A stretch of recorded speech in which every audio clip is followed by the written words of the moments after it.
کہا تواڈے کول تاں گھر ہی نکے نکے تسی دوڑنا کتھے، چلو پوڑیاں چڑھ دے رہا کرو، اتنے پوڑیاں چڑھو ہیں۔ عائشہ دوڑ لگائیں، کون کہہ رہے ہیں؟ دو جہان کے سردار عائشہ دوڑ لگائیں، تمہاری تو بزرگی فوت ہو جائے۔ تو آپ نے صحابہ سے کہا، ایک سفر سے واپس آ رہے، جاؤ بھائی سب آگے چلے جاؤ، وہ سارے آگے چلے گئے۔ جب وہ نظروں سے غائب ہو گئے، عائشہ آؤ دوڑ لگائیں، دونوں نے دوڑ لگائی۔ حضرت عائشہ فرماتی میں آگے نکل گئی، کچھ سال گزر گئے تو میں ذرا موٹی ہو گئی، تو ایک سفر سے واپس آ رہے تھے، آپ نے کہا صحابہ سے چلو بھائی آگے، سارے صحابہ آگے چل کے غائب ہو گئے، کوئی نظر نہیں آ رہا۔ تو پھر آپ نے کہا عائشہ دوڑ لگائیں، میں کہا لگائیں، کہا میں ہم نے لگائی تو میں ذرا موٹی ہو گئی تھی، تو نبی آگے نکل گئے، تو پھر آپ نے فرمایا ہذہ بتلک، عائشہ آج میں نے اپنا بدلہ لے لیا، اس وقت تم جیت گئی تھی، آج میں جیت گیا۔ آپ نے نبی کی زندگی پڑھو اللہ کے واسطے کہ آپ نے گھر کیسے چلائے، کھانے کو کچھ نہیں اور بیویاں خوش ہیں، سلوک تھا نا، کھانے کو کچھ نہیں ہے، 2 مہینے چولہا نہیں جلتا ہے، لیکن بیویوں کو ایسی محبت تھی کہ وہ قربان ہوتی جا رہی، اور یہ سب کچھ دے کر گھروں میں آگ ہے، اس لیے کہ بول ٹھیک نہیں، نہ خامد کا بول ٹھیک ہے نہ بیوی کا بول ٹھیک ہے، اور عام طور پر زیادتی چونکہ مردوں کی طرف سے ہوتی، کبھی عورتوں کی طرف سے بھی ہوتی، میں تو دونوں کے لیے بات کر رہا ہوں۔ اس زبان کو میٹھا کرنا سیکھ لو، اگر اپنے گھروں کو چین سے سکھ سے بھرنا چاہتے ہو تو چیزوں سے نہیں آئے گا، تمہارے سلوک سے، بیہیویئر سے آئے گا۔ اپنے سلوک اچھے کرو، اپنے رویے اچھے کرو۔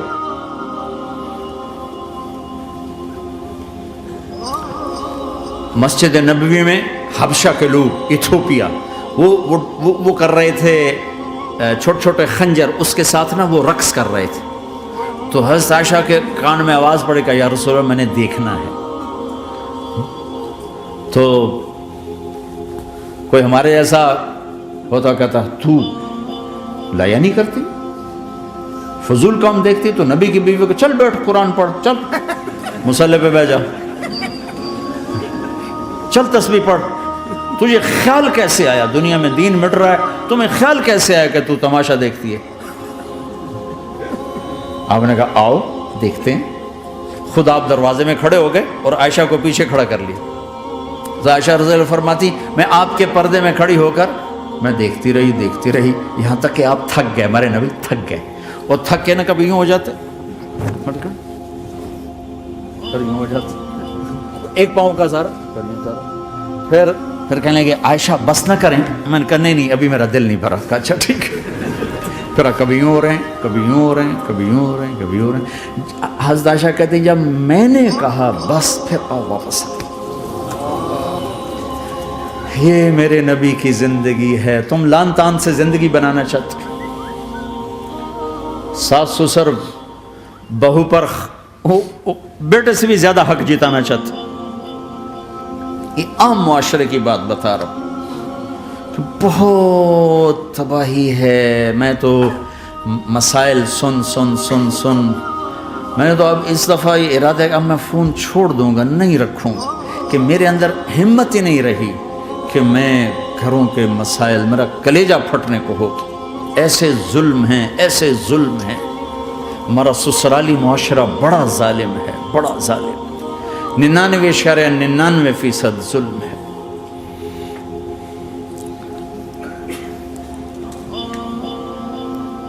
یہاں آنے سے پہلے ایک بچی کی پنڈی سے اس کا فون آیا کہ سسرال نے کہا تھا بچی ہوئی تو طلاق دے دیں گے۔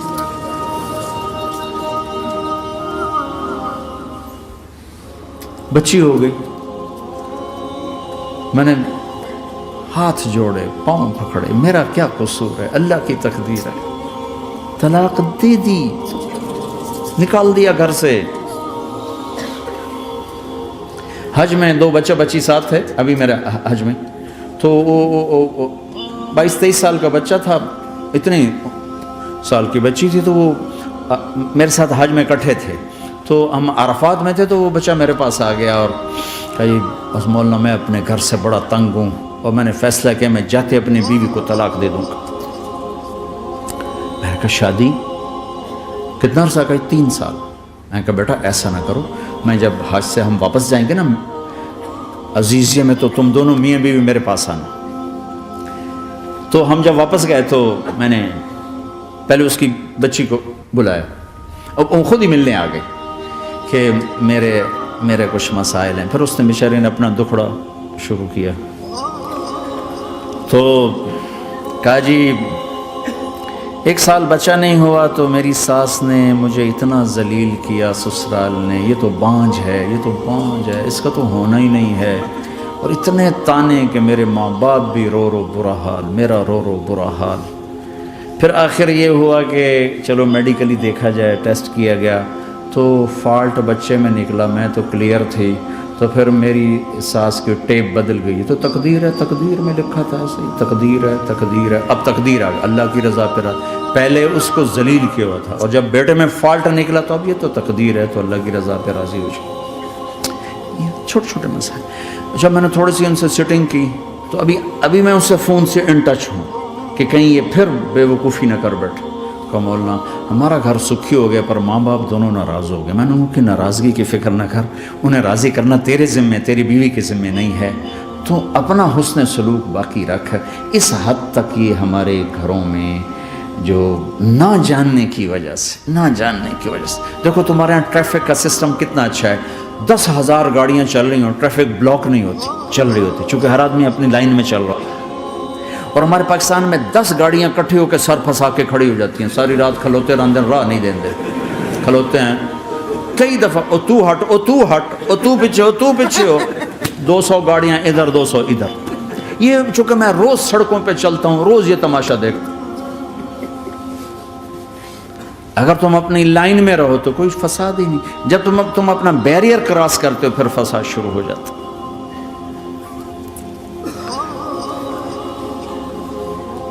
تو بھائیو اپنے نبی کی زندگی سیکھو، ایک سارا کام، چھوٹا سا کام، زبان، غیبت چھوڑ دو، جھوٹ چھوڑ دو، گالی چھوڑ دو، تانا چھوڑ دو، طنز چھوڑ دو، برا بھلا کہنا چھوڑ دو، بلکہ حوصلہ افزائی کرو، تعریف کرو۔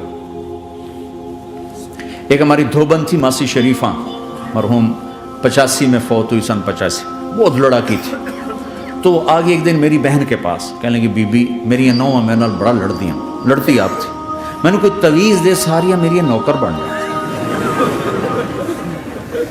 تو وہ میری بہن نے ایسے نا ایک کاغذ پر نا وہ کل لکیریں لگا کے تو ایسے بالکل رول کر کے کہا کہ ماسی شریفہ جب تیری لڑائی شروع ہو نا تو نے یہ تعویذ یہاں رکھنا ہے،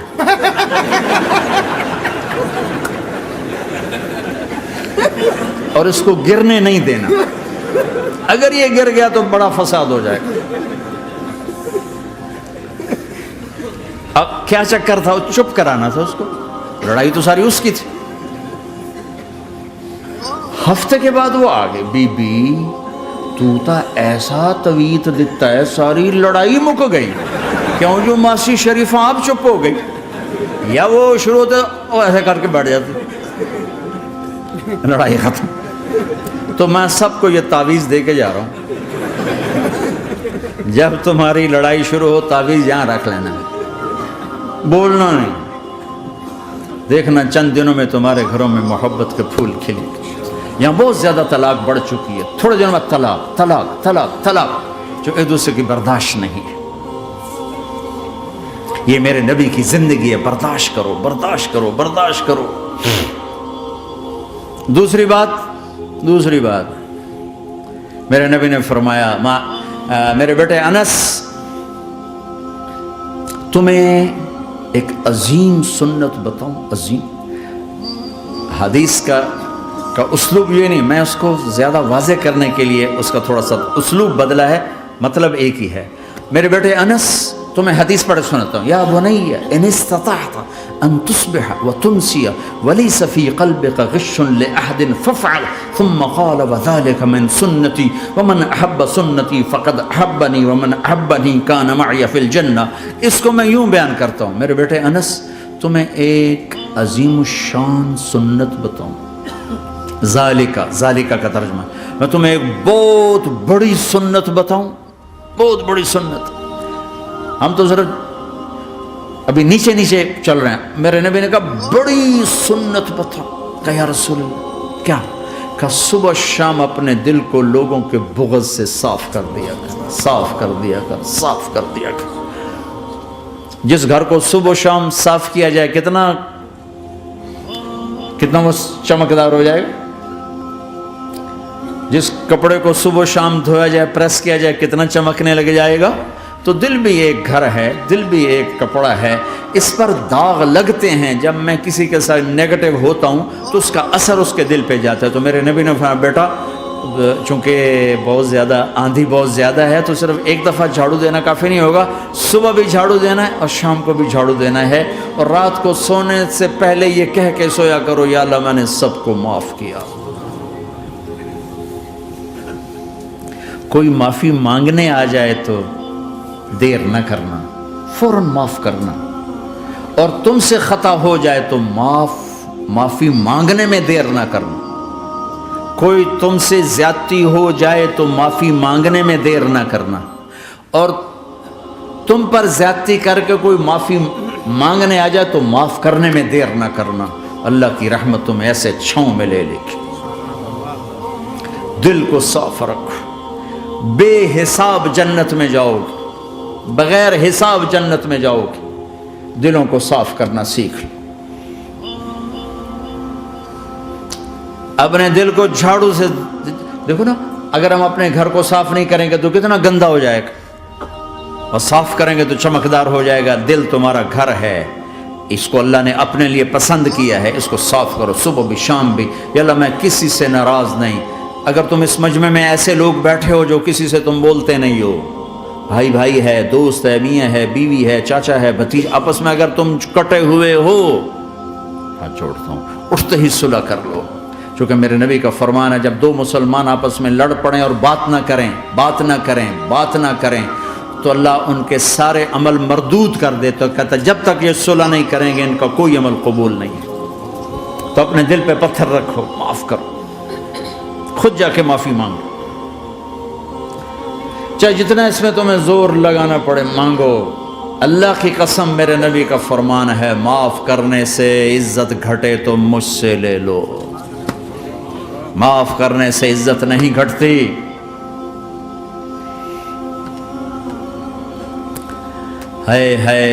ایک بچے نے معافی مانگی اور ماں اس کو کہہ رہی تو اتنا بے غیرت ہو گیا ہے کہ تو نے معافی مانگی.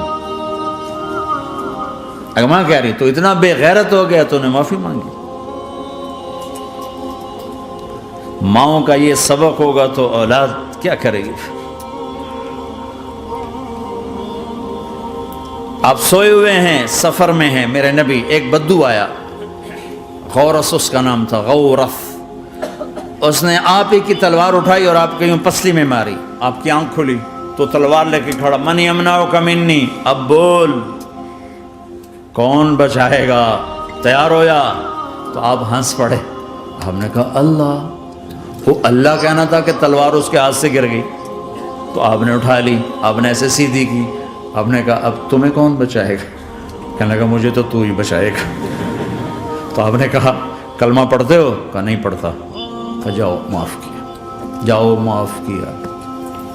یہ میرا نبی ہے، یہ آپ کا نبی ہے. ہم تو اس خالی کسی کوئی اوئے کر دے تو ہم اس سے بات چیت چھوڑ دیتے.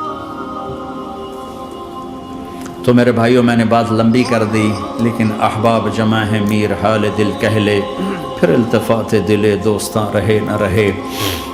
اپنی زندگی کو واپس لاؤ اللہ اس کے رسول کی طرف، اللہ اس کے رسول کی طرف، اللہ اس کے رسول کی طرف. تبلیغ اس کو سیکھنے کی ایک خوبصورت محنت ہے. کہ میرے 2 گھنٹے کی بات سے اللہ کرے قابو میں آ جائے تو مجھے اور کیا چاہیے. لیکن دنیا کا دستور یہ ہے کہ چیز محنت سے ملتی. تو بڑے عرصے کے بعد اللہ نے ہمیں یہ تبلیغ کا کام دیا ہے جو دین کی محنت ہے، کسی فرقے کی نمائندہ نہیں، کسی مسلک کی نمائندہ نہیں. اس میں محض اللہ اس کے رسول کی بنیاد پر سب کو سینے سے لگانے کی محنت ہو رہی. میں نے جن استادوں سے پڑھا ہے انہوں نے ہمیں یہی سبق دیا تھا کہ سب سے محبت سیکھو، نفرت کرنے والے سے بھی محبت سیکھو. ہمارے ایک ساتھی جواد وسیم صاحب ڈراموں میں ہوتے تھے، پھر 4 مہینے لگے ان کے، تو وہ بتانے ملنے آئے، تو ساتھ ایک ہمارے مولوی صاحب تھے، وہ کہہ رہے تھے مولانا یہ جواد صاحب ہیں، یہ ڈراموں میں کام کرتے تھے، اب تبلیغ میں 4 مہینے لگا لیے، اب ہم کہہ رہے ہیں کہ یہ ڈرامے چھوڑ دیں۔ تو مولانا نے فرمایا جو وہاں گرے پڑے ہیں ان کو کون اٹھائے گا، ان کو کون اٹھائے گا؟ تو انہوں نے ذرا غصہ دلانے کے لیے کہا مولانا وہاں لڑکیاں ننگی ناچتی ہیں۔ تو مولانا نے کہا ہماری ہی بیٹیاں ہیں، ہماری ہی بیٹیاں ہیں۔ کوئی مولوی صاحب کہہ سکتا ہے ناچنے والی کو میری بیٹی ہے؟ کہا ہماری ہی بیٹیاں ہیں۔ میں نے اس استاد سے قرآن سیکھا ہے، انہوں نے ہمیں محبت سکھائی ہے کہ محبت دو، لوگوں کو محبت دو، محبت۔ عامر خان سے میری ملاقات ہوئی، میں نے اس کو کوئی دین کی بات نہیں کی، صرف محبت دی۔ اب تک اس کے میسیج آتے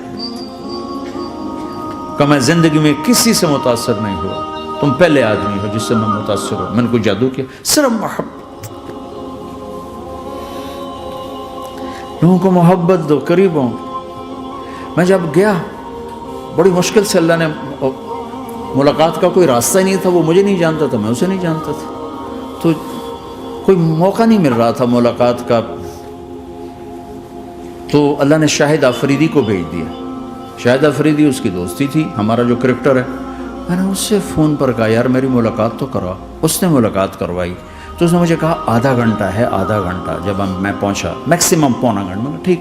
میں گیا تو وہ سہما ہوا چہرہ کہ بھئی مولانا آ گیا، پتہ نہیں کیا کہیں گے، بھئی یہ تو کیا کر رہا ہے، تو حرام کر رہا ہے، ناچ رہا ہے، گا رہا ہے، توبہ کر، ابھی تیرے لیے دوزخ کا فیصلہ ہو جائے، پتہ نہیں کیا ہو، وہ ڈرا ہوا سہما ہوا تھا۔ تو میرا ایک دور کالج لائف تھا، میرے اللہ نے مجھے ہدایت دی، اور میں 3 دن کے لیے میں اس دوست کو، اس کی نسلوں کو دعائیں دیتا ہوں جو مجھے زبردستی پکڑ کے لے گیا۔ نہ میرا تبلیغ سے کوئی تعلق، نہ واسطہ، نہ میں کوئی ان سے متاثر۔ ایک لڑکا تھا، بنگالی تھا، گشت کرتا تھا، لیکن میں اس سے ذرا متاثر نہیں ہوا۔ میرا دوست متاثر ہو گیا تھا، تو میں تو ان کے قریب سے نہیں گزرتا تھا۔ تو وہ اور میں اسکول میں اکٹھے آ رہے تھے، کالج میں اکٹھے آ رہے تھے، تو وہ متاثر ہوا، وہ 3 دن کے لیے جا رہا تھا، تو مجھے بتائے بغیر میرا ہاتھ پکڑ کے لے گیا، مجھے کام ہے چلو میرے ساتھ، اور میں اس کو انکار نہیں کر سکتا تھا، یہ میرا اس کا تعلق تھا۔ اب بھی اسی طرح بھائیوں جیسا تعلق، میں اس کا احسان مان، مجھے زبردستی لے گیا۔ ہمارے پنجابی کی مثال ہے، کبے نو لت لگی وہ سیدھا ہو گیا۔ وہ جو ہوتا ہے ہنچ بیک ہوتا ہے نا، اس کو کسی نے لات ماری تو سیدھا ہو گیا، مہربانی بھائی تیری لات سے میں سیدھا ہو گیا، تو مجھے تو وہ کبے والی لت پہ گئی۔ تو اللہ نے مجھے اس طرف لگا دیا۔ اور جب میری کالج لائف، میں نے کالج کا بہترین سنگر تھا، اسکول کا بہترین، یہ جنید جمشید کیا ہے جو اس زمانے میں یہ سارا کو اٹھایا میں نے سارا کیا ہے۔ تو اب وہ بیچارہ ایسے بیٹھا ہوا، تو میں نے اس سے بیٹھتے ہی فلموں کی باتیں شروع کر دی۔ اور تھوڑی دیر بعد کہ میں نے محسوس کیا کہ فرام 60 to 72 جو فلم انڈسٹری کو جتنا میں جانتا تھا اتنا وہ نہیں جانتا تھا، تو اس کے اوپر میرے علم کا روک پڑ گیا، اس کی لائن کا علم تھا، تو حیران پریشان، یہ واز تو ہو نہیں رہا، تو کبھی دلیپ کمار کی باتیں شروع ہو گئیں، کبھی راج کپور کی شروع ہو گئیں، اور کبھی محبوب صاحب شروع ہو گئے، کبھی مدن موہن شروع ہو گئے۔ وہ آدھا گھنٹہ تو یوں ہی گزر گیا۔ تو آدھے گھنٹے کے بعد میں نے کہا جی ہمارا تو ٹائم اوور کا نہیں، اٹھیں چلے ادھر چل کے بیٹھتے ہیں، میں کھانے کی ٹیبل پر، اور وہاں جا کے بیٹھ گئے، پھر وہیں باتیں شروع ہو گئیں۔ جب اس کا سارا خوف دور ہو گیا اور ریلیکس ہو، اس میں پونے گھنٹے سے 50 منٹ گزر گئے تھے، تو پھر میں نے کہا عامر بھائی آپ حج پہ آئے ہیں، اگر آپ اجازت دیں تو آپ کو اپنے نبی کا حج سنو۔ کہنے لگے ہاں جی ضرور سنائی۔ پھر میں 1.25 گھنٹہ بولتا رہا، اور وہ ایسے کر کے یہاں سے وہ یوں نہیں ہوا، 1.25 گھنٹہ ایسے بیٹھ کے یوں سنتا، ہلا نہیں اپنی جگہ سے۔ لوگ محبت کے بھوکے ہیں، تم فتوے دینا شروع کر دیتے، جنید جمشید کے بارے میں مجھے پتہ چلا کہ ساتھی اس کے گھر کھانا نہیں کھاتے کہ حرام کمائی. وہ بہت ڈس ہارٹڈ ہے. نیا نیا تبلیغ میں آ رہا تھا. میرا آگے کہیں سفر تھا, جماعت میں جا رہے تھے, کراچی سے آگے جانا تھا. تو میں نے اسے فون کیا کہ میں آ رہا ہوں, میں کھانا تیرے گھر کھاؤں گا. تو وہ کہنے لگا میرے گھر؟ میں نے کہا ہاں تمہارے گھر. پھر کہنے لگا میرے گھر؟ میں نے کہا ہاں تمہارے گھر. کہا واقعی میرے گھر؟ میں نے کہا ہاں واقعی تمہارے گھر.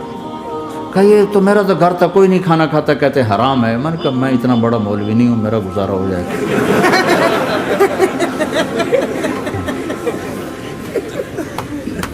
کچھ عرصے بعد وہ 4 مہینے کے لیے جماعت میں چل رہا تھا. لوگوں کو محبت. میں رائمنڈ میں بیٹھا تھا, ایک شخص آ گیا. کہا جی وہ مبارک سینما لاہور میں تھا, اس کا مالک آ رہا تھا چند دنوں سے رائمنڈ. آج وہ کچھ گھر سے لے کر آیا تو ایک دی وہاں کسی رائمنڈ میں کسی کو پیش کی تو اس نے انکار کر دیا, میں نہیں کھاتا, آپ کی کمائی حرام ہے. تو بہت زیادہ شرمندہ ہو رہا. میں نے کہا اسے لے آؤ جلدی سے میرے پاس. وہ اس کو لے کر آئے تو میں نے کہا جی کیا نام ہے؟ کہا جی ہارون. کیا کرتے ہو؟ تو اس نے سر یوں کر لیا, وہ چھوٹا سا بزنس ہے. میں نے کہا کیا بزنس ہے؟ وہ چھوٹا موٹا بزنس ہے. میں نے کہا بھائی بتاؤ تو صحیح. کہ سینما ہے, سینما ہے. میں نے کہا کون سا سینما؟ مبارک سینما. مبارک. میں نے کہا مبارک؟ ہاں وہ جس میں شمع پروانہ میں نے دیکھی تھی وہ مبارک صاحب اس کے جو اونر تھے. پہلے ان کی فوٹو آتی تھی, مر گئے تھے وہ, ان کا سیڈ میوزک چلتا تھا, بعد میں فلم چلتی تھی. وہ مجھے ایسے دیکھنے لگا کہ یہ کیا کہہ رہا. اور میں نے اسے یوں دوستی لگائی. دن کے بعد دیکھا تو اتنے بڑی داڑھی کے ساتھ 4 مہینے لگا.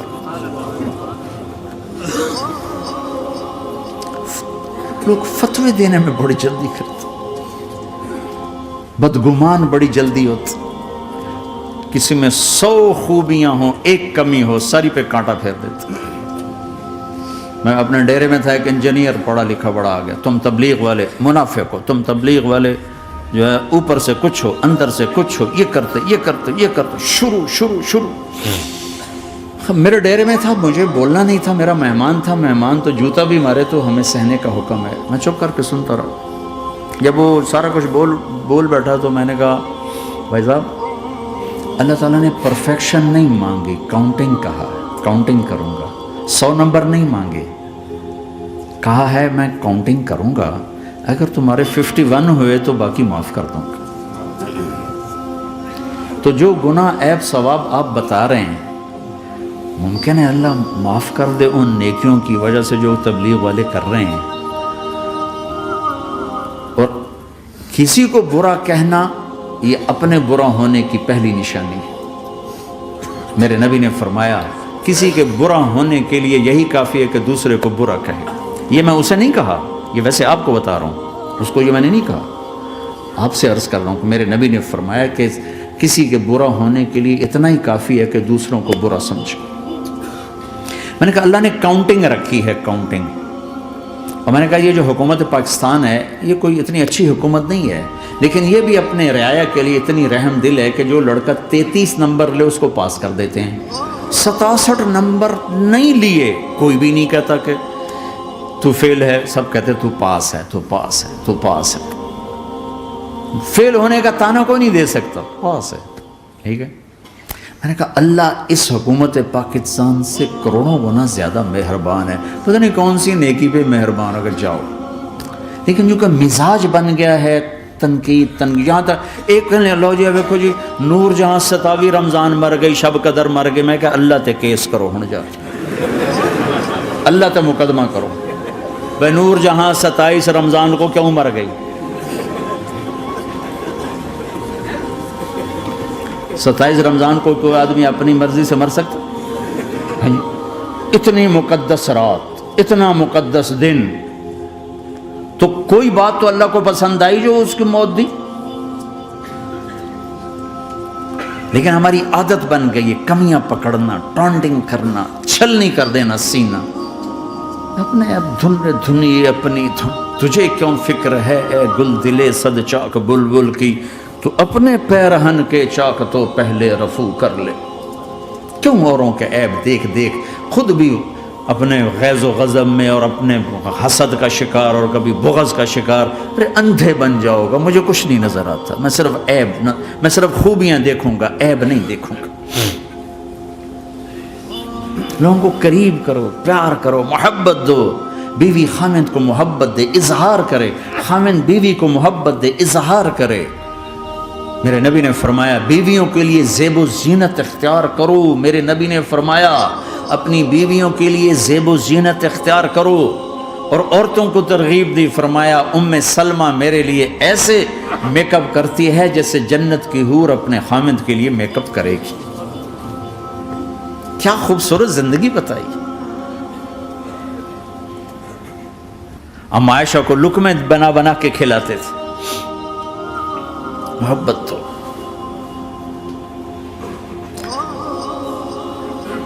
2 گھنٹے کی ملاقات کے بعد جب ہم نکلے تو نیچے تک چھوڑنے آیا عامر خان. حج کے بعد میں نے کہا ایک ملاقات اور ہو جائے گا, ضرور ہوگی. پھر اس کا میسج آیا کہ میں مدینے چلا گیا ہوں, معذرت چاہتا ہوں. میں نے کہا میں مدینے آ جاؤں گا. میں مدینے پہلے ہو آیا تھا حج سے پہلے. تو اس نے کہا کہ آپ 14 تاریخ کو آ جائیں, 4 سے 6 کا ٹائم میں نے آپ کے لیے رکھا ہے. تو میں جنید اور ایک اور ساتھی ہم دوبارہ وہاں چلے گئے 4 بجے. 4:15 ہم اس کے ساتھ ہماری شوٹنگ شروع ہوئی. 4:15 سے 10:15 تک 6 گھنٹے مسلسل. اور اس کے ماتھے پہ ذرا نشان نہیں آیا کہ میں بور ہو رہا ہوں. اور اس کے بعد ہم اٹھے, اس کا جی نہیں چاہ رہا تھا کہ ہم اٹھ کے چلے جائیں. محبت. پھر ایک امتحان پڑ گیا. میں اجتماع میں تھا رائمنڈ کے پچھلے سال. اس کا میسج آ گیا میری فلم تلاش آ رہی, اس کی کامیابی کی دعا کرو. اے چنگی بات. میں کہا اب کیا کروں, جواب دینا بھی ضروری, دعا بھی نہیں ہو سکتی, کیا کروں. تو جب وہ میسج آیا تو میرے سامنے کوئی 10-12 علماء بیٹھے تھے. میں نے کہا بھائی یہ میسج ہے, اس کا جواب. کہا جی یہ ہمارا فیلڈ نہیں, تمہارا ہے, تو ہی جواب دے. میں سارا دن سوچتا رہا, مجھے کوئی جواب سمجھ میں نہیں آیا کہ جان بھی بچ جائے, جواب بھی چلا جائے. پھر اگلا دن بھی گزر گیا, مجھے کچھ سمجھ میں نہیں آیا. میں عصر کا وضو کر رہا تھا, ایک دم اللہ نے ایک مضمون دل میں ڈالا. تو میں نے فوراً بیٹھ کے اس کو میسج کیا کہ عامر بھائی جو کریٹو ہوتا ہے نا ذہن, یہ اللہ کسی کسی کو دیتا ہے. تخلیقی ذہن یہ اللہ تعالیٰ کسی کسی کو دیتا ہے, ہر ایک کو نہیں دیتا. اور یہ اللہ کی بہت بڑی عطا ہوتی ہے. اور میں نے تمہارے ساتھ جو وقت گزارا اس میں نے دیکھا کہ اللہ نے تمہیں تخلیقی ذہن دیا ہے, تم کریٹر ہو. اور جو لوگ اس ٹائپ کے ہوتے ہیں وہ کامیابی ناکامی کی پرواہ نہیں کرتے, وہ اپنے کام سے کام رکھتے ہیں. آپ کا بھائی. تو فوراً اس کا میسج آیا آپ ٹھیک کہہ رہے ہیں, آپ ٹھیک کہہ رہے ہیں.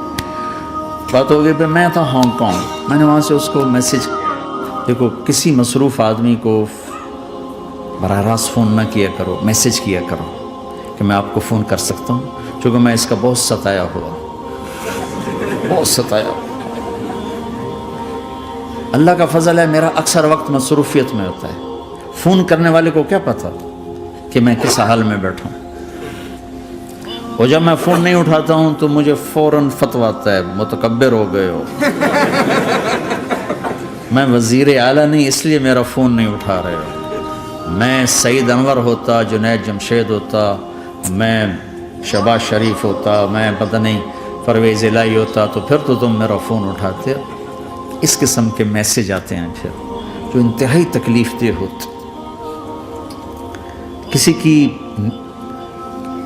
کی جو ذاتی زندگی ہے وہ اس کو اللہ نے حق دیا ہے, اس میں انٹرفیرنس جو ہوتی ہے کہ میں کسی کی بات سنوں نہ سنوں, اللہ نے مجھے حق دیا ہے.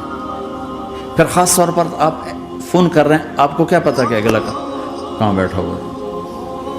اور اس نے بہت لوگوں کو بد اخلاق بھی کر دیا ہے, بدتمیز بھی کر دیا ہے. اور کچھ ایسا فوبیا ہو گیا ہے. میں ٹوائلٹ میں نے سنا فون پہ گلاں کرتا بیٹھا, باہر لائن لگی اندر گلاں کرتا بیٹھا. اور یہ ہمارے جو سوداگر ہیں تاجر پاکستانی, یہ ٹوائلٹ میں بیٹھ کے سودے کر رہے, چک لو بیچ لو کر لو. اور بیوقوفو پیشاب تو ٹھیک کر لو. ایک ہاتھ میں فون کان کو لگا تو دوسرے ہاتھ سے کھانا کھا رہے ہوتے. ارے اپنی جان کے دشمن نہ بنو کہ کھانا کھاتے ہو صرف کھانا کھاؤ, فون آف کر دو. بیوی کے پاس بیٹھے ہیں, خوش گپیاں ہو رہے ہیں, ٹرن بیوی تو پارا ہو گیا.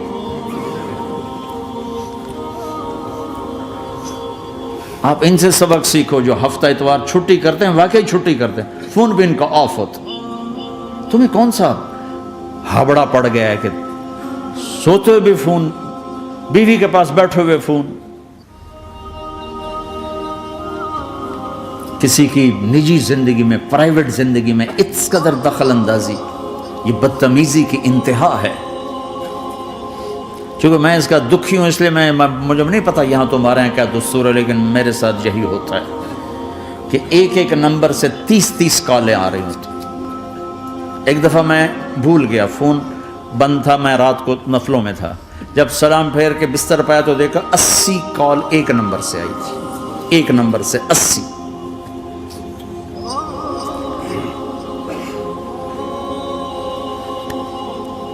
کسی کو بھی فون کرنا ہو, اگر تمہاری شناسائی ہے ٹھیک ہے, جب مرضی کرو, لیکن اس کا بھی ٹائم دیکھو. وہ تمہیں کسی تمہاری شناسائی نہیں, آدمی مصروف ہے, اس سے اجازت تو لے لو, میں آپ کو فون کر سکتا کہ ملاتے جا رہے ہیں, ملاتے جا رہے ہیں, ملاتے جا رہے ہیں, ملاتے جا رہے ہیں. رات 12 فون کھلا رہے گا, انسان ہے, کوئی 1:30 بجے کے قریب ٹن میری آنکھ کھل گئی. میں نے کہا کوئی مصیبت میں ہوگا جو آپ فون کر رہے ہیں. کہا جی مولانا صاحب مسئلہ پوچھنا تھا کہ ٹوائلٹ میں دعا پڑھ سکتے ہیں کہ نہیں پڑھ سکتے. میں کہا پھٹے منہ تیرے, مسئلہ, اور تجھے 1:30 بجے یہ یاد آ رہا ہے.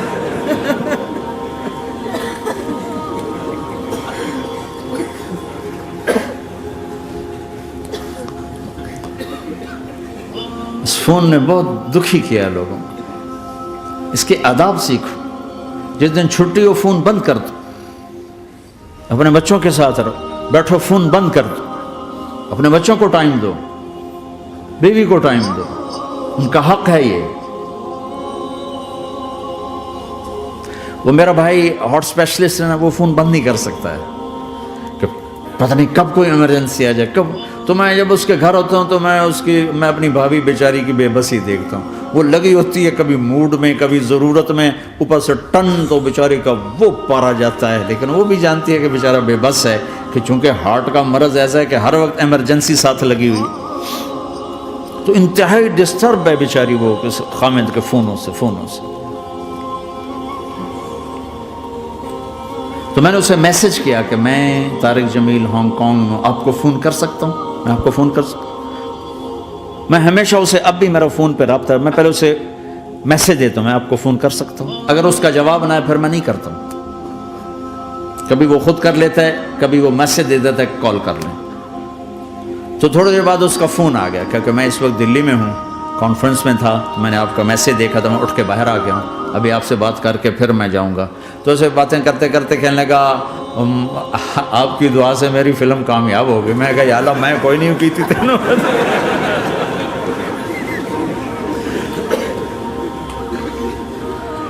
بھائیو محبتیں بانٹو, نفرت تو پہلے ہی بہت پھیل چکی.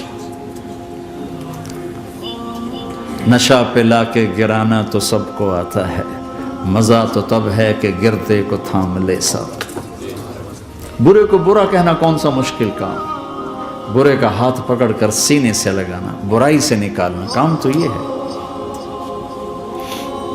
میں نے بہت لمبی بات کر دی, میں معذرت چاہتا ہوں, معافی چاہتا ہوں.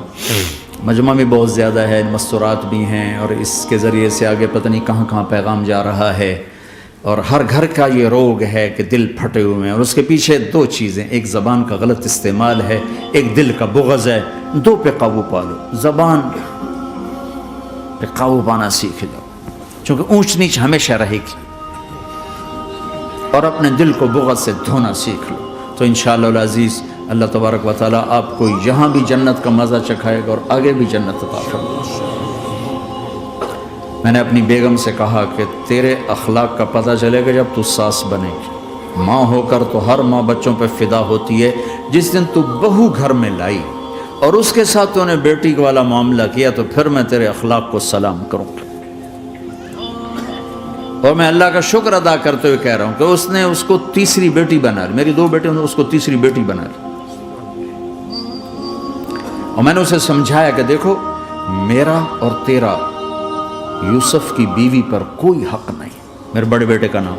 میں کہا تیرا اور میرا آنے والی پر کوئی حق نہیں ہے.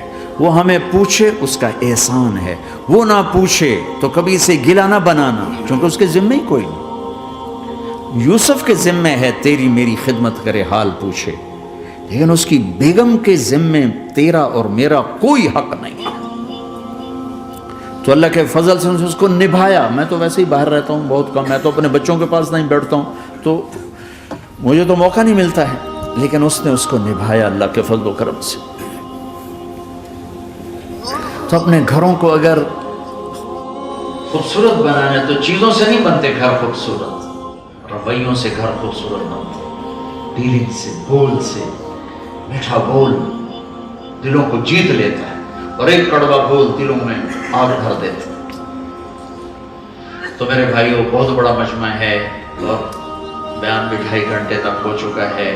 میں آپ سب بھائیوں سے ایک تو یہ گزارش کرتا ہوں کہ آپ اس ایمانی زندگی کو سیکھنے کے لیے اللہ کی راہ میں وقت لگانے کی نیت کرو. کرتے ہو نا سارے؟ 4 مہینے چیلے کا ارادہ کرتے ہو؟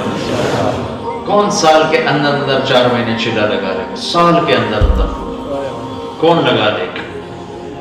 چلو سب کی تشکیل ہو گئی. آپ کا یہ مرکز ہے, اکثر مجمع تو شہر کا ہوگا, یہاں جمعرات کو بیان ہوتا ہے, اس میں جایا کرو. ایک ویکینڈ جماعت میں لگایا کرو. 24 گھنٹے کی زندگی میں صرف 5 نمازیں ہیں, ان کو قابو رکھو, ہاتھ سے جانے نہ دو. اور صبح سے شام تک, شام سے صبح تک اس زبان پہ قابو رکھو اور اس دل پہ قابو رکھو. اپنی کمائیوں میں حلال لاؤ, حرام سے نکلو. جھوٹ نہ بولو, ٹیکس پورا دو, ٹیکس میں چوری نہ کرو. میں مفتی نہیں, لیکن میں یہ کہتا ہوں کہ کسی حال میں بھی جھوٹ بولنا, سوائے جان پہ بن جائے. جان جا رہی ہو تو اس کے لیے ہاں یہ ایک جگہ جھوٹ بولنا جائز ہے. بیوی ناراض ہو, اس کو راضی کرنے کے لیے بھی شک جتنے مرضی جھوٹ بول. جتنا تمہیں جھوٹ بولنے کا شوق ہے نا, بیوی کے سامنے نکال, کہ وہاں سب جائز. اس کو خوش کرنے کے لیے جھوٹ بولنا جائز, باقی کہیں بھی جھوٹ جائز نہیں. پیسے بچا لوں جھوٹ بولوں نہیں, میں نہیں کہتا. تم دو, اللہ تمہیں اور دے گا. یہاں کی لڑکیوں کو دھوکہ نہ دو, پیپر بنانے کے لیے شادیاں کرو. ایک اور بات کہتا ہوں, پاکستان انڈیا میں جائیدادیں بنانا چھوڑ دو. اب تمہاری نسل واپس نہیں جائے گی, یہیں رہیں گی. یہ واپس جا سکتے, لوڈ شیڈنگ میں رہیں گے جا کے. ایک پٹھان کا خرگوش تھا, بھائی پٹھان بھائی ناراض نہ ہونا, ایسے ہی لطیف ہے. ایک پٹھان کا خرگوش تھا, وہ گم ہو گیا. تو لوگوں نے کہا خان صاحب بڑا افسوس ہے, آپ کا خرگوش گم ہو گیا. کوئی بات نہیں بابا, اس کو نسوار لگایا ہے, جب نشہ ختم ہوگا ہمارے پاس آئے گا.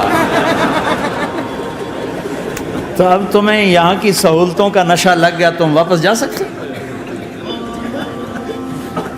تو پاکستان میں جائیدادیں بنانا چھوڑ دو, یہاں مال خرچ کرو, جہاں کمایا ہے وہاں خرچ کرو. یہاں کی حکومت کو نفع ہو, یہاں کے لوگوں کو نفع ہو. ہندوستان میں جائیدادیں بنانا, بنگلہ دیش میں, پاکستان میں جائیدادیں تم بناتے ہو, پیچھے قبضے ہو جاتے. اور کئی دفعہ میرے ماموں کا بیٹا یہیں رہتا, وہ پیچھے پلاٹ بنا کے ادھر آتا, پیچھے 4 دیواری ہو کے قبضے ہو چکے ہوتے. اب 7 سال 2 سال کیس لڑتے رہو. یہاں خرچ کرو, یہاں غریبوں کو دو, یہاں مسجدیں بڑی بناؤ. دیکھو اتنی بڑی مسجد کتنی چھوٹی ہو گئی. اسکول بناؤ, اپنے کالج بناؤ, یونیورسٹیز بناؤ. جو پاکستان انڈیا بنگلہ دیش سے آتا ہے, میں ہاتھ جوڑ کے ان سے معافی مانگتا ہوں, چندہ یہیں دو, اس مسجد کو دو. کتنی بڑی مسجد ہے, یہاں کتنے مدارس ہیں, ان کو چندہ دو. کتنے غریب لوگ ہیں, ان کو دو. اپنی زکوٰۃ یہیں خرچ کرو, اپنے صدقے یہیں خرچ کرو. ہاں کوئی آفت آ جاتی ہے ضرور کرو, تمہارے پیچھے رشتہ داروں میں کوئی تکلیف آ جاتی ہے ضرور خرچ کرو, لیکن جائیدادیں بنانے پر مت خرچ کرو. تمہیں ہمدردانہ مشورہ دے رہا ہوں. اور جو وہاں سے چندے مانگنے آتے ہیں, مسجد بنا رہے ہیں, مدرسہ بنا رہے ہیں, ان سے کہو جی 18 کروڑ آدمی نہیں بنا سکے تو میں کہاں سے بناؤں. انہیں سے کہو وہ آپ کو بنا کے دیں. میں آپ کو دیانتداری سے, یہ بات کوئی نہیں ہے, یہ جرات کوئی نہیں کرے گا, میں آپ سے دیانتداری سے بات کہہ رہا ہوں. اور اکثر یہاں سے پیسہ جاتا ہے فضولیات میں خرچ ہو جاتا ہے، چاہے کوئی چندہ لے کے جاتا ہے جو کہ ویسے جاتا ہے۔ اور یہ میں میرپور گیا، میرپور تو میرپوریوں کے گھر دیکھے 2.5-3 کروڑ کے گھر بنے، اندر بھینسیں بندھی ہوئی۔ میں کہا ایک ہم تو 2,500 ہی ہو سکتے۔ ساری دنیا میں لوگ مکان کرائے پر دیتے ہیں اور وہاں کرائے پر بلاتے ہیں کہ کرایہ لے لو یہاں رہو۔ اب بھائی تم نے پاکستان جانا ہے، انڈیا جانا ہے، بنگلہ دیش جانا ہے تو ایک گھر بنا لو چھوٹا سا جس میں تم خود جا کے رہ سکو، لیکن وہاں تم جائیدادیں بنانے کی فکر کرو تو یہ پاگل پن چھوڑ دو، تمہاری نسل واپس نہیں جائے گی، نسوار لگ گئی ہے۔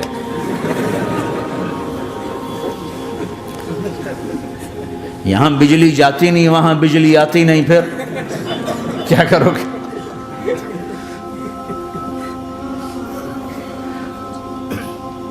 تو اپنی دنیا کے بھی سمجھدار بنو۔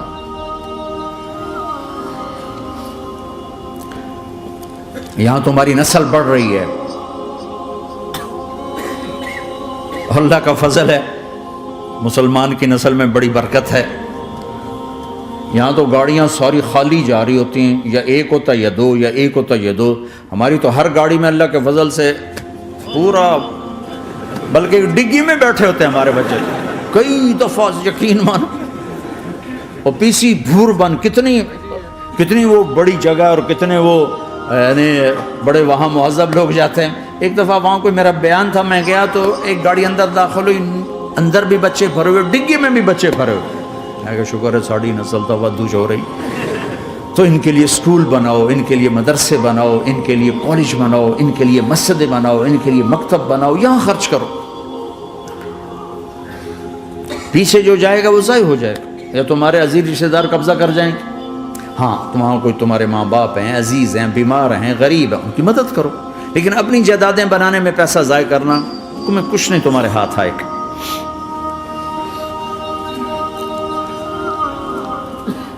نیت کرتے ہو سارے؟ اب ایک آخری بات کہہ کے دعا کرتا ہوں کہ دیکھو بھائی بہت بڑا مجمع ہے اور ماشاءاللہ 95% مجھے نوجوان نظر آ رہے ہیں۔ یہاں سے آج صلح کر کے اٹھو اور توبہ کر کے اٹھو، اللہ سے مانگو کہ آج ہم توبہ کر کے اٹھیں، کہ توبہ ایک ایسا عمل ہے جو پچھلے سارے گناہ دھو دیتا ہے، سارے دھونے دھو دیتا ہے، سارے گناہ معاف کر دیتا ہے۔ تو میں آپ کے اور یہ جتنا بات میری آگے جا رہی میڈیا کے ذریعے جہاں جہاں جو سن رہا ہے، میں سب سے ہاتھ جوڑ کے کہتا ہوں کہ آج توبہ کر لو اپنے اللہ کی بارگاہ میں، پچھلے پر توبہ کر لو، آئندہ کے لیے صلح کر لو، انشاءاللہ مزے کی زندگی ہو جائے گی۔ میں اللہ پہ قربان جاؤں، صدقے جاؤں کہ اس نے بھی توبہ کا دروازہ ایسا کھلا رکھا ہے، نہ کوئی عدد کی قید ہے، نہ کوئی عمر کی قید ہے، نہ یہ کہتا ہے 1000 دفعہ توڑ دی تو پھر قبول نہ ہوگی، نہ یہ کہتا ہے 60 سال عمر گزر گئی تو پھر توبہ قبول نہ ہوگی، بلکہ کہتا ما لم یغرغر، جب تک تیرے گلے کا سانس باقی ہے تیری توبہ کا انتظار رہے گا۔ اور پھر ساتھ یہ کہتا ہے کہ تو اتنے گناہ کر کے زمین سے اٹھا کر آسمان کی چھت کو لگا دے، پھر ایک دفعہ کہہ دے یا اللہ معاف کر تو میں سارے ہی معاف کر دوں گا، ولا ابالغ، مجھے پرواہ بھی نہیں ہوگی، پرواہ بھی نہیں ہوگی۔ میرا ایک شاگرد ہے کراچی میں، اس کے مسجد کے ساتھ ایک عورت تھی، وہ لڑکیاں سپلائی کرتی تھی، کس قدر بدترین کام۔ اس نے، میرے شاگرد نے اس عورت کے بیٹے سے دوستی لگائی اور اس کو میرے بیان کی کیسٹ دے دی۔ اس نے کہا یہ سن لینا، اس نے گھر میں جا کے لگا لی، اس کی ماں کام کرتے ہوئے چلتے پھرتے سن رہی، کانوں میں آواز پڑ رہی۔ تھوڑی دیر کے بعد وہ آ گئی، کہنے لگی مجھے بھی سنا، تو اس نے سنی، پھر کہنے لگی دوبارہ سنا، پھر دوبارہ سنی، پھر کہنے لگی ایک دفعہ اور سنا، پھر ایک دفعہ اور سنی۔ کہنے لگے یہ کون ہے؟ کہ پتہ نہیں کون ہے۔ کہ کس نے دی؟ کہ یہ مولوی صاحب جو مسجد کا اس نے دی۔ تو اس نے بیٹے کو لیا اور مسجد کے دروازے پر آ کے، لوگ تراویح پڑھ کے نکل رہے تھے، انہوں نے کہا میں یہاں کے امام سے ملنا چاہتی ہوں۔ تو آ گیا، امجد نام ہے اس کا، کہا مولوی صاحب یہ کیسٹ آپ نے دی ہے؟ کہا جی۔ یہ کون ہے؟ کہ میرا استاد ہے۔ کیا نام ہے؟ طارق جمیل۔ کہ اس نے کہا ہے کہ جتنے بھی گناہ کرو توبہ کرو تو قبول ہو جاتی ہے، تو میری توبہ قبول ہو سکتی ہے؟ تمہیں تو پتہ میں کیا کرتی ہوں۔ کہاں بی بی توبہ تو سب کی قبول ہے۔ کہ اچھا پھر میں تمہیں گواہ بناتی ہوں، میری توبہ، میری توبہ۔ اور اگلے دن مسجد میں آنا شروع کر دی تراویح میں، اور دعا کرے یا اللہ اگر میری توبہ قبول ہے تو مجھے اٹھا لے، اگر میری توبہ قبول ہے تو مجھے اٹھا دے، اگر میری توبہ قبول ہے تو زور زور سے دعا کرتی عورتوں کے اس میں۔ جدھر عورتیں نماز پڑھتی تھی، 29 کی رات سجدے میں اللہ نے اس کو موت دی تھی۔ ساری زندگی لڑکیاں سپلائی کی اور موت آئی رابعہ بصری جیسی۔ توبہ ایسی چیز، اے اللہ میری توبہ قبول ہے تو مجھے اٹھا لے۔ 29 کی رات سجدے میں اللہ نے اس کی روح کو قبض کیا۔ تو میرے بھائیو بہنوں، جتنا مجمع آپ موجود ہو، جتنا اس کے ذریعے سے سن رہا ہے، آج توبہ کر لیں۔ پتہ نہیں نہ جانے بلا لے پیا کس گھڑی، پتہ نہیں رب کا بلاوا کب آ جائے، تو ہم توبہ کر لیں اور اپنے مالک کو راضی کر لیں۔ تو نیت کرتے ہو میرے ساتھ؟ سارے کرتے ہو نا؟ تو کہو یا اللہ میری توبہ، پھر کہو یا اللہ میری توبہ، پھر کہو یا اللہ میری توبہ۔ اللہ کی قسم اگر دل سے کہا ہے سب معاف ہو۔ میں نواب شاہ میں تھا تو ایک وڈیروں کو جمع گیا، وڈیرے مسجد میں تو آ نہیں سکتے، سندھی وڈیرے، تو ہم نے ایک وڈیرے سائیں کے گھر میں ہی بیان رکھ دیا، تو وہاں آ گئے سارے۔ تو ایک وڈیرے کو لے کر بڑی مونچھیں اور جلالی چہرہ اور بہت غلط زندگی، میں نے بیان کیا، وہ بیان میں روتا رہا۔ جب میں نے کہا ہاں بھائی توبہ، میں ہر بیان میں یہ کرتا ہوں کوشش، شاید کوئی ایک آدمی میرے ذریعے سے توبہ کر جائے تو میری بخشش کا سامان بن جائے، تو اس نے زور سے کہا اللہ سائیں توبہ، اللہ سائیں توبہ، اللہ سائیں توبہ۔ ساری زندگی کی غفلتیں تھیں۔ گھر گیا اور یہ ظہر پہ بیان ختم ہوا ہے اور مغرب پہ اس کی موت واقع ہو گئی۔ ساری زندگی گناہوں میں گزار کے وہ گیا جنت میں، کہ توبہ تہدم ما کان قبلہا، کہ توبہ ہر گناہ دھو دیتی۔ شیطان ایک راستے سے آتا ہے، کیا فائدہ توبہ کا، ادھر کرتا ہوں ادھر ٹوٹ جاتی، کیا ارے فائدہ دیکھو، یہ فائدہ نظر آئے کہ نہیں؟ دو فائدے دکھائیں، ایک سجدے میں مری ہے اور ایک ساری زندگی گناہ کر کے ظہر سے مغرب تک کا حصہ اس نے توبہ کا گزارا ہے اور گیا جنت میں۔ کبھی مایوس نہ ہونا اللہ سے کہ میں اتنے گناہ کرتا ہوں، اللہ کیسے معاف کرے گا، اللہ بڑا کرے گا۔ اللہ تھانے دار نہیں ہے، مہربان ہے، دوست ہے، ہمارا دوست ہے۔ اللہ سے باتیں کرو، اللہ سے یاری لگاؤ، اللہ کو دکھڑے سناؤ، یا اللہ میرے ساتھ یہ ہو رہا ہے تو کچھ کر دینا۔ اللہ سے لاڈ کرو جیسے ماں سے لاڈ کرتے ہو۔ اللہ تو پیار کی چیز ہے نا کہ ڈرنے کی، ہاں ڈرنا ہے اپنے گناہوں کی وجہ سے، لیکن پیار غالب ہو، محبت غالب ہو۔ وہ نہیں تھا چرواہا موسیٰ علیہ السلام نے سنا، کہہ رہا اللہ سیاں تو آویں آ، تیری جوواں کڈاں، تین تیل لاواں، تین کنگھی کراں، تین روٹی کھواواں، تین دودھ پواواں، یہ اللہ سے باتیں کر رہا۔ تو موسیٰ علیہ السلام نے اس کو بدبخت یہ کیا کہہ رہا ہے، کہہ رہا یا اللہ تو میرے پاس آ، میں تمہیں تیل لگاؤں، تیری جوئیں نکالوں، تیری کنگھی کروں، تجھے بکری کا دودھ پلاؤں۔ تو وہ تو بیچارہ ڈر کے رونے بیٹھ گیا۔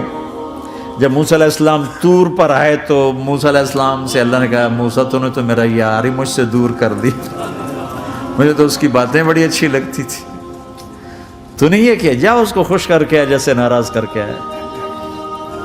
چلو اس روایت میں تو کوئی اونچ نیچ ہو سکتی ہے، کچی پکی بات ہو سکتی ہے، لیکن میرے نبی کی صحیح حدیث بتا رہا ہوں۔ میرے نبی مسجد میں صحابہ ہنس رہے تھے تو آپ نے فرمایا جو میں جانتا ہوں تم جانو تو تمہارا ہنسنا بند ہو جائے، رونا زیادہ ہو جائے۔ تو سب صحابہ نے زاروں قطار رونا شروع کر دیا۔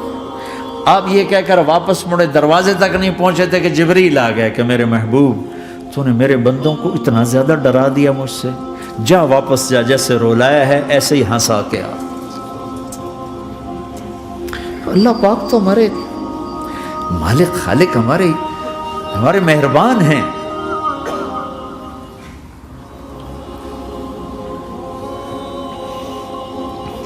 اللہ کو نہیں سنائیں گے تو کس کو سنائیں گے؟ تو جب کبھی توبہ ٹوٹ جائے اللہ کے واسطے مایوس نہ ہونا، پھر کر لینا، پھر کر لینا، پھر کر لینا، معاف۔ پتہ نہیں کون سی توبہ پکی ہو جائے، پتہ نہیں کون سی توبہ پکی ہو جائے۔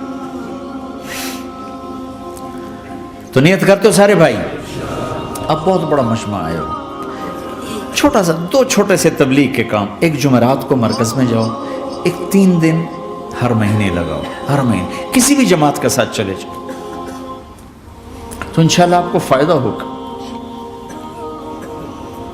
جس جماعت میں 3 دن میں لگے اور میں نے کہا میں 4 مہینے لگاؤں گا، 4 مہینے اللہ نے تقدیر لکھی تھی، تو میں آگے چلا گیا رائمنڈ سے مل گئی جماعت، سارے ان پڑھ، سارے بڑی میری عمر 18 سال اور سب 40 سال سے اوپر، 60 70 اور سب ان پڑھ اور سب ڈیرہ اسماعیل خان کے دیہاتی، اور اتنے غصے والے کہ جماعت میں روز لڑائی ہوتی تھی۔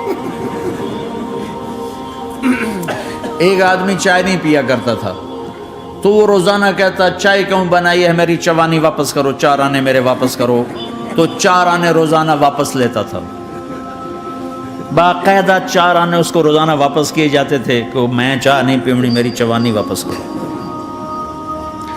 اور جماعتوں میں جھگڑا ہوتا ہے کہ تم نے کھانا اچھا نہیں بنایا، اس جماعت میں جھگڑا ہوتا تھا کہ کھانا اچھا کیوں بنایا، اس پہ لڑتے تھے کہ خرچہ زیادہ ہو رہا ہے۔ اور خرچہ کتنا ہوا تھا؟ 1 مہینے کا سفر، جانا آنا بس کا، جانا بس کا آنا، اور اس زمانے میں کوئی کھلانے والے ہیں، سب خود پکایا، 2-4 جگہ کہیں ضیافت ہوئی، 27 روپے ٹوٹل خرچ ہوا تھا کہ زیادہ خرچہ ہے، روز لڑائی روز لڑائی۔ ایک اس میں رانگڑ تھا، اس کو اذان کا بڑا شوق تھا، وہ جاتے اذان دینی شروع کر دی، وہ بھائی اللہ کے واسطے اب بھائی تو مسجد کے معاملے میں دخل نہ دے، کیوں نہ دوں، گردن لمبی ہوگی، مؤذن کی گردن لمبی ہوگی، میں تو دوں گا۔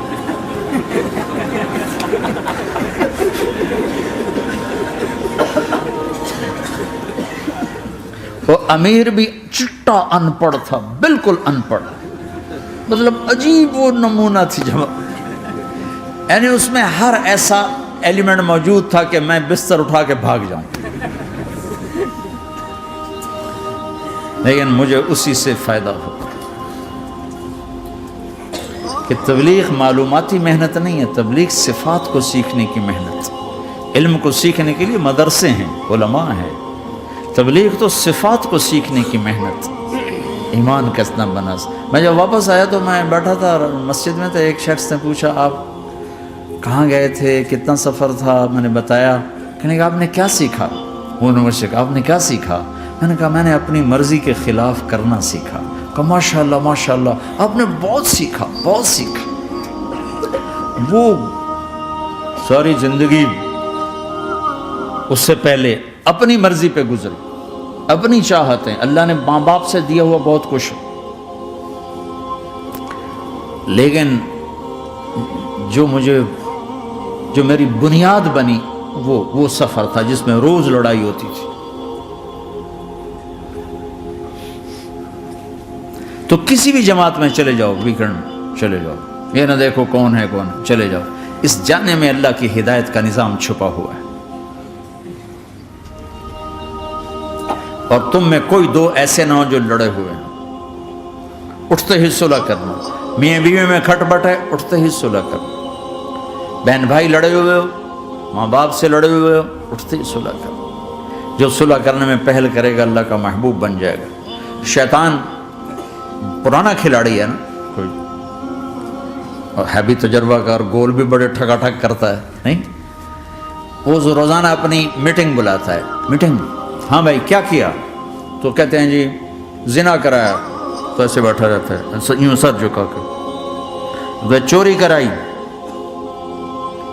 نماز نہیں پڑھنے دی، جوا کھلایا، یوں کرتا ہے۔ ایک لنگڑا بھیڑتو شیطان پیچھے سے کہتا ہے جی میاں بیوی کو لڑایا، ہو شاباش، کام تو کر کے آیا ہے، میاں بیوی کو لڑایا، کہتا آجا آگے آجا آگے آجا آگے آجا، اس کو بلا کر گلے لگاتا ہے، پھر یہاں اپنے پاس بٹھاتا ہے، وہ بدبختو یہ ہے اصل کام۔ شرابی کی شراب اس کی ذات تک، میاں بیوی کی لڑائی، نسلیں برباد، خاندان برباد، اولاد برباد۔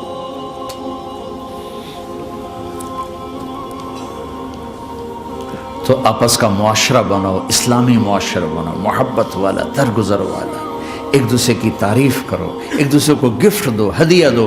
میرے نبی نے فرمایا جب کوئی سفر سے واپس آئے تو بیوی کے لیے ضرور تحفہ لے کر آئے، اور کچھ نہ ملے تو کوئی پتھر ہی لے کر آ جائے، مارن واسطے نہیں، گفٹ واسطے۔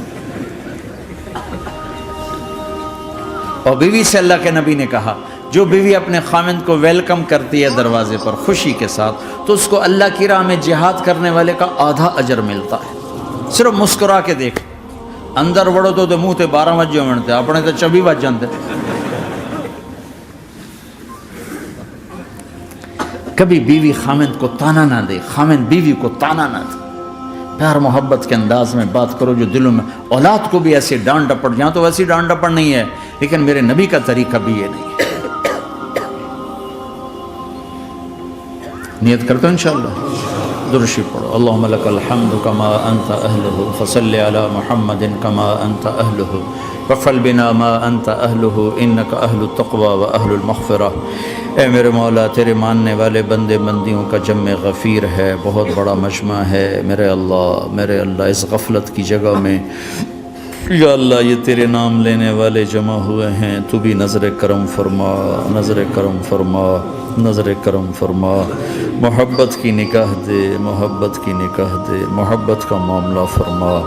ہم ٹوٹ چکے ہیں، ہمیں جوڑ دے، ہم بکھر چکے ہیں، ہمیں سمیٹ دے، ہم پریشان حال ہیں، ہمارا بن جا یا اللہ۔ دنیا کے بھی ستائے ہوئے ہیں، شیطان کے بھی ستائے ہوئے ہیں، اور میرے مولا ایمان بھی کمزور ہے، جان بھی کمزور ہے یا اللہ۔ جیسے کمزور بچے پہ ماں باپ کی محبت زیادہ ہوتی ہے، ہم تیرے کمزور بندے ہیں، ہم پہ اپنی محبت کو زیادہ فرما، اپنی الفت کو زیادہ فرما، اپنے تعلق کو زیادہ فرما۔